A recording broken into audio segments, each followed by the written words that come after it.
Kalathur saint Vincent de Paul സൊസൈറ്റിയുടെയും നേതൃത്വത്തിൽ Kalathur saint Mary's church ഓഡിറ്റോറിയത്തിൽ സൗജന്യ മെഗാ മെഡിക്കൽ ക്യാമ്പ് നടത്തി. ചടങ്ങ് Medicity managing director doctor father Joseph Kaniyodickal ഉദ്ഘാടനം ചെയ്തു.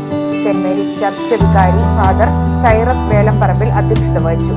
ജോഷി കലത്താര സ്വാഗതം ആശംസിച്ചു. 500ഓളം പേർക്ക് ഡോക്ടർ സരീഷ് കുമാറിന്റെ നേതൃത്വത്തിൽ ക്യാമ്പിൽ സൗജന്യ സേവനം ലഭ്യമാക്കി.